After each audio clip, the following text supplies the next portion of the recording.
There are a few ways to remove dark circles in portrait photos using Photoshop, and it's going to depend on what photo you use. If you want to follow along with this one, go ahead and open up darkcircles.jpg. Some people are going to care more than others about dark circles. Everyone has these to an extent. A lot of guys don't care. A little bit of stubble and adds a little personality. It just depends on the model that you're taking photos of, whether it's an actor you're taking a promotional photo for, or if it's an engagement photo, couples photo. You can really overdo this, and I'll show you a couple different ways to make it more subtle. So go ahead and press Control-J on the PC, Command-J on the Mac. And so first method I want to go over is the healing brush tool. If you click and hold on the spot healing brush tool, go to the healing brush tool, and make sure you have a soft edge brush. So we need hardness set to 0%, and you can press left and right bracket, of course, to resize, but if you just hover over, you see kind of the size that we need.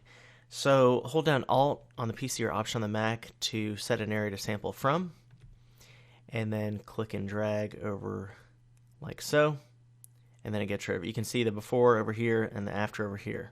I think it overdoes it a little bit for this photo, so we could bring the opacity down. This is why we work on a new layer to make it more of a subtle effect. I think that blends a little bit better right there on the left. So that's the first method, is the healing brush tool. You can also try the patch tool, and so as long as source is selected up here, make sure patch is set to normal, not content aware, because sometimes it can kind of pull from areas we don't want, and just click and drag and make a selection around here, and then drag it down for an area to pull it from, and then we have the before and after. This one is a bit overdone. Alright, and you'll see I did that on the background layer without duplicating it. I'm going to step backward twice. So that's why we work on a duplicated layer, obviously, because you could adjust the opacity more. I'm going to duplicate the layer for our next version, which is I'm going to do the patch tool again. But this time, after I apply it, click and drag it down, you can go up to Edit, Fade. So it's Fade Patch Selection, and we can adjust the opacity of it here instead of up in the layer, which we could still affect that, but makes it just a more subtle effect. Alright, so there's the before, and there's the after. And the fourth method I want to go over is you can also try the clone stamp tool. It's not going to try to figure out, like some of these are, how to best mix the pixels. It's going to just pull it from one area to the other. So we do need to do some custom settings up here. I would set the opacity down, maybe 25%, 50%, depending on your photo. I think for this one, 50% is fine.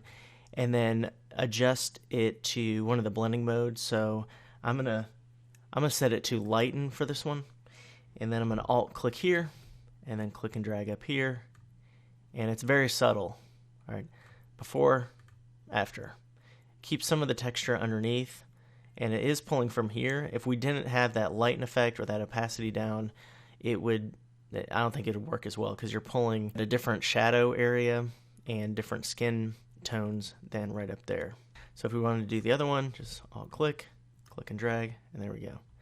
So those are 4 methods to remove dark circles under the eyes. Again, remember to do this on a duplicated layer so you can adjust the opacity after the fact.